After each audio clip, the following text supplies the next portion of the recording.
The parable of the great banquet. Why were the first guests not invited? In Luke chapter 14, verses 15 through 24, Jesus tells the parable of the great banquet. In this story, a man prepared a grand banquet and invited many guests. When the banquet was ready, he sent his servant to tell the invited guests to come. However, one by one, each guest made an excuse not to attend. One said he had bought a field and needed to inspect it. Another said he had bought 5 yoke of oxen and needed to try them out, and a third said he had just gotten married and could not come. The servant returned and reported these excuses to his master.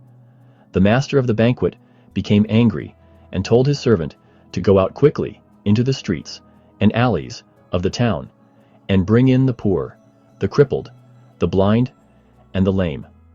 When the servant returned and reported that there was still room, the master instructed him to go out into the country lanes and compel people to come so that his house would be full. Jesus concludes the parable by saying that none of those who were invited first would taste of his banquet. This parable teaches us several lessons. First, it emphasizes that the invitation to God's kingdom is open to all, regardless of their status or background. Those who were initially invited represent the religious leaders and others who were given the opportunity to respond to God's invitation, but chose to make excuses or prioritize other things over following God's call. By rejecting the invitation, they missed the chance to be part of God's kingdom. Second, the parable highlights the importance of being responsive to God's call and not letting distractions or worldly concerns prevent us from following Him.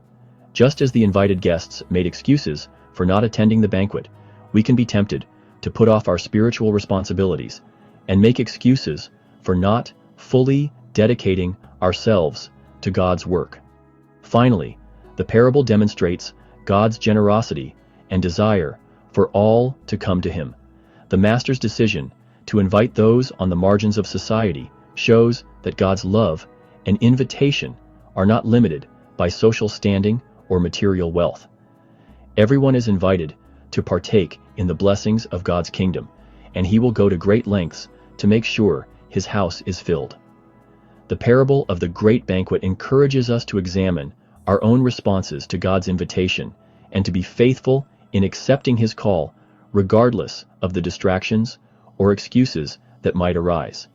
It reminds us that God desires all to be saved and that we should make room in our hearts for His invitation,